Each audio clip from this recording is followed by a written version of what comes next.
Welcome to Mouni media. Director Anifa. என்னது director அனிஃபாவா? இவர் ஒரு நடிகர் தானே அப்படின்னு நிறைய பேர் நினைப்பீங்க. அனிஃபா அப்படின்னு இவருடைய பேர் கூட நிறைய பேருக்கு தெரியாது. இவரை கொச்சின் அனிஃபான்னு சொல்லுவாங்க. இவருடைய உண்மையான பேர் முகமது அனிஃபா. இவர் மலையாள படத்துல 100க்கும் மேற்பட்ட படங்கள்ல நடிச்சிருக்கிறாரு. தமிழ் படங்களிலும் 50 படங்களுக்கு மேல நடிச்சிருக்கிறாரு. இவரை பார்த்த உடனே இவர் யாருன்றது எல்லாருக்குமே தெரியும். ஆனா இவருடைய பேரும் தெரியாது, இவரை டைரக்டர் அப்படின்றதும் தெரியறதுக்கு வாய்ப்பே இல்லை. ஆனா இவர் எத்தனை படங்கள் டைரக்ட் பண்ணியிருக்கிறாருன்னு பாத்தீங்கன்னா உங்களுக்கே ரொம்பவும் பிரமிப்பா இருக்கும். இவர் மலையாளத்துல மட்டும் 7 படங்கள் டைரக்ஷன் பண்ணியிருக்காரு. தமிழ்ல மட்டும் 6 படங்கள் டைரக்ஷன் பண்ணியிருக்கிறாரு. இவர் கதை எழுதுனது மட்டும் 15 படங்களுக்கு கதை எழுதி இருக்கிறாரு.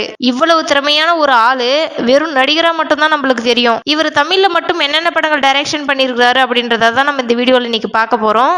இவர் டைரக்ஷன் பண்ண அந்த 6 படங்கள் என்னென்ன அப்படின்னா, இவர் முதல்ல 1998ல ஒரு படம் பண்றாரு. அந்த படம் ரொம்பவும் ஸ்பெஷலான படம். அந்த படத்துக்கு கலைஞர் கருணாநிதி, அதாவது முன்னாள் முதலமைச்சர் கருணாநிதி தான் கதை எழுதியிருப்பாரு.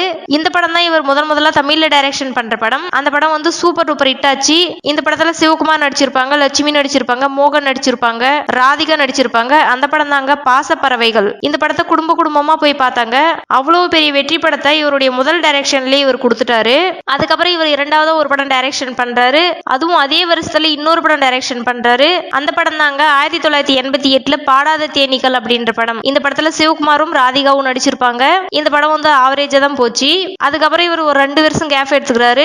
கேப் எடுத்துன்னு இவருடைய 3வது படத்தை டைரக்ஷன் பண்றாரு. இந்த படத்துலயும் சிவகுமாரும் ராதிகாவுமே நடிச்சிருப்பாங்க. அந்த படம் தாங்க 1990ல பகலில் பௌர்ணமி அப்படின்ற படம். இந்த படம் அவ்வளவு பெருசா போகல. இந்த படமும் தோல்வி படம் ஆயிடுச்சு. அதுக்கப்புறம் அடுத்த வருஷமே இவருடைய 4வது படத்தை டைரக்ஷன் பண்றாரு.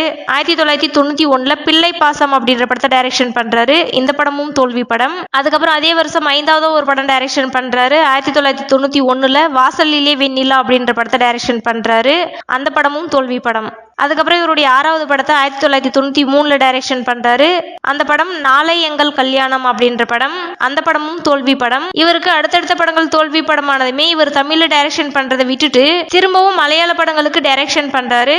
இந்த தமிழ் படங்களுக்கு பின்னாடி 2 படங்கள் மலையாளத்துல டைரக்ஷன் பண்றாரு. 1994 வரைக்கும் டைரக்ஷன் பண்றாரு.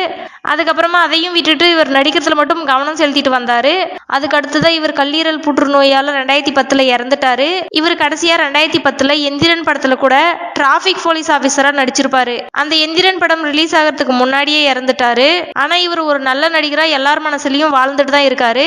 அனிஃபா உங்களுக்கு பிடிக்கும்னா இந்த வீடியோக்கு ஒரு லைக் பண்ணுங்க. அனிஃபா நடிச்ச படங்கள்லயே உங்களுக்கு ரொம்பவும் பிடிச்ச படம் எதுன்னு கமெண்ட்ல சொல்லுங்க.